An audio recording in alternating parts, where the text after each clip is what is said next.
Imagine this. London, 1533. A restless king, a powerful church, a marriage that, in our timeline, shatters the religious map of Europe. In real history, Henry VIII breaks with the Pope, creates the Church of England, and kicks off a chain reaction that helps shape the modern world. But what if Henry VIII never broke from Rome? No Church of England, no English Reformation, no royal divorce that rewires the balance of power in Europe. And all because he doesn't choose Anne Boleyn. Sounds insane, right? But in this alternate timeline, one royal baby survives. One affair never turns into a revolution. And the entire future bends in a different direction. Before we dive in, I want to know, do you think England would be stronger or weaker if it had stayed Catholic? Hold that thought. Let's see where this goes. This is another timeline. And today we're asking, what if Henry VIII never broke from Rome? In our real timeline, everything starts with a problem. Henry VIII has no surviving son. Catherine of Aragon gives him one daughter, Mary, but no healthy male heir. For a 16th century king, that's not just bad luck. That's a dynasty-level crisis. Henry obsesses over it. He starts to believe his marriage is cursed in the eyes of God.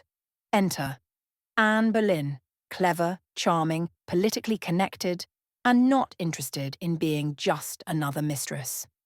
Anne wants a crown. Henry wants a son. Rome says no divorce. Henry says, then I don't need Rome. That's our real history. But in this timeline, one thing changes.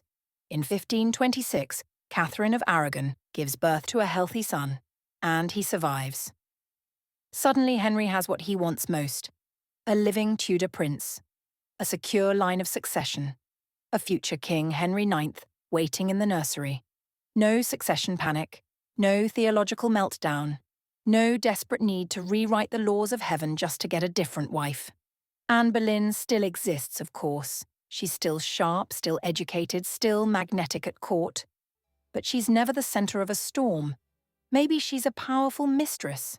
Maybe she marries another nobleman, but she does not become the queen that burns Europe. No son crisis means no break with Rome, no Parliament acts declaring Henry head of the Church of England. No, I'll make my own church with blackjack and bishops. Just a very satisfied Henry, and a very stable Catholic England. And by the way, if you want to understand how Anne's real story ends and why her death shook all of Europe, you can click on the video I linked right here. If you want to understand more about Anne's death, you can tap that video. The link is right there on screen. Quick question before we move on. If Henry had a son early, do you think Anne would still be remembered at all? Or would she just be another name in a dusty family tree? Let me know what you think.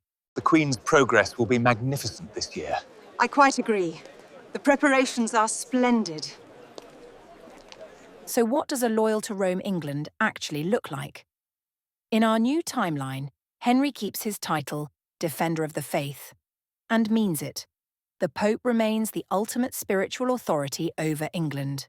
Bishops answer to Rome. And the giant church machine, monasteries, abbeys, priories, stays intact. In real history, Henry's break leads to the dissolution of the monasteries.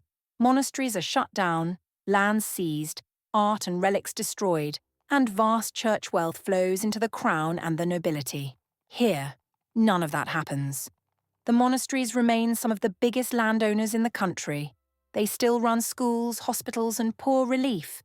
They're rich. They're powerful. They're deeply political. Economically, England stays more medieval for longer. Less land flooding into the hands of new gentry. Slower rise of aggressive land-hungry nobles. Less sudden cash for big state-building projects. Culturally and intellectually, the change is just as big. Without a break from Rome, the English Bible doesn't become standard so early. Latin remains dominant in worship and education. Literacy spreads more slowly among the lower classes. University life stays heavily tied to Catholic theology. Reformist ideas still seep in, but they're watched, censored, pushed to the edges. Shakespeare, if he's still born in this world, grows up in a fully Catholic England. Maybe he still writes plays. Maybe the theatres still flourish. But the themes, the politics, the space for questioning authority, more controlled, more surveilled, less room for religious experiment. The crown and the church remain tightly welded, but under the Pope's umbrella. So here's a question for you. Do you think a firmly Catholic England would end up more traditional or more authoritarian? Would it feel safer or more suffocating? Here's the wild part. If England never breaks from Rome, it doesn't just stay Catholic, it becomes the reliable Catholic partner in Europe. Instead of lighting the fuse for religious wars, England might actually help keep things quieter. Quieter doesn't always mean better. What do you think? A calmer Europe sounds comforting or kind of terrifying? Now we zoom out. In our timeline, Henry's break with Rome becomes a huge symbolic win for Protestantism. A major kingdom defies the Pope and survives. That matters, politically and psychologically. But in this alternate timeline, England never flips. Let's talk blocks. Spain, Catherine's homeland, remains the heavyweight superpower of Catholic Europe. With Catherine's position secure and her sons set to inherit, the Anglo-Spanish alliance is rock solid.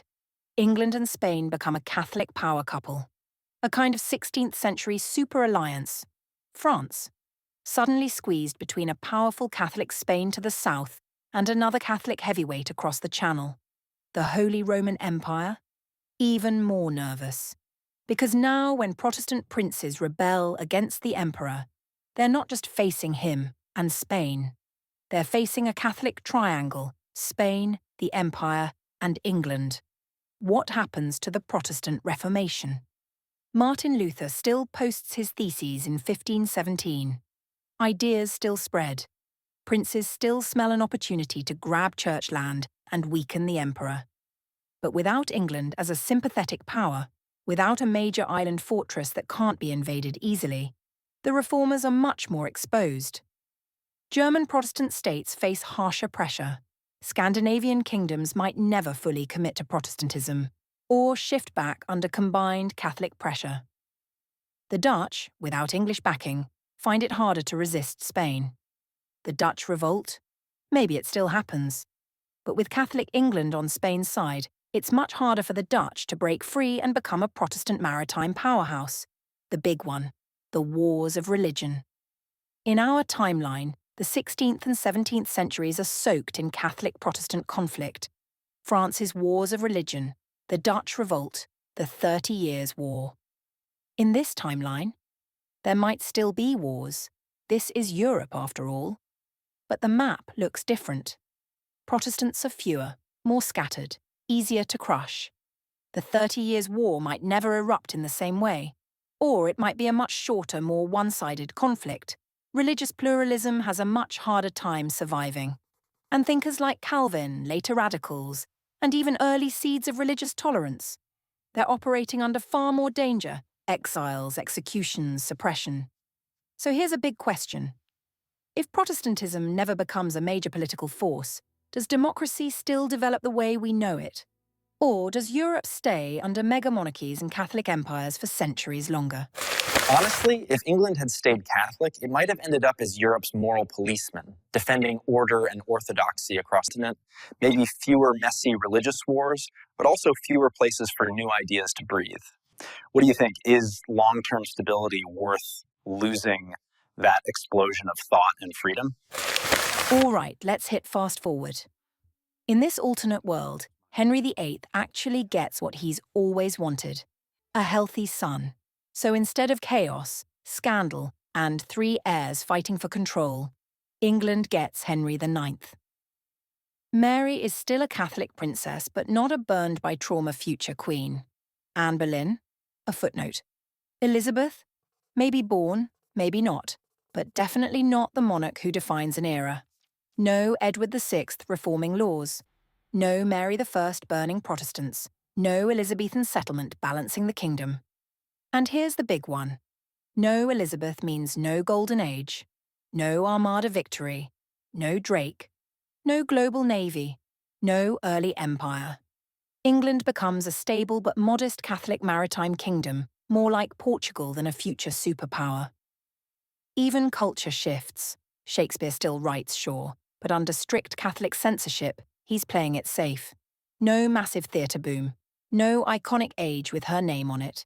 When you delete Elizabeth, you delete a whole era and everything built on it.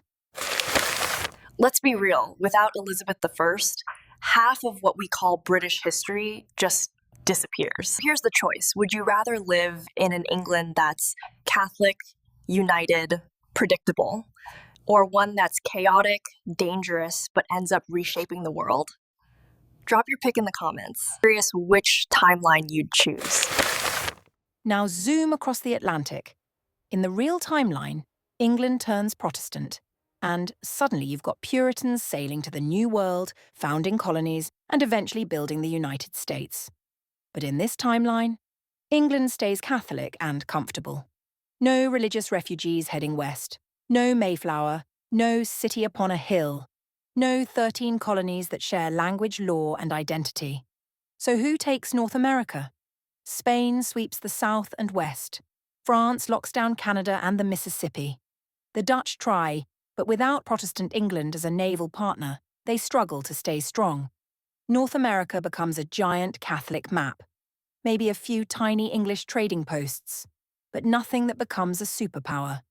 Meaning, no American Revolution, no US Constitution, no English-speaking republic redefining modern democracy. And globally, English stops being the universal language. French or Spanish dominate diplomacy, trade, even the internet. Hollywood, if it exists, probably speaks Spanish. The world runs on different slang, different memes, a different cultural centre. All because England never breaks from Rome, so it never rises as a global empire. Kind of mind-bending, right? One royal marriage crisis in one small island decides whether the future speaks English. Was Henry's rebellion against Rome destiny, or just ego with really, really big consequences? One king makes one different choice, and the entire modern world rewires itself. And now, tell me in the comments, which world sounds better? The one we got, or the one where England never rebelled? Thanks for watching another timeline. See you in the next one.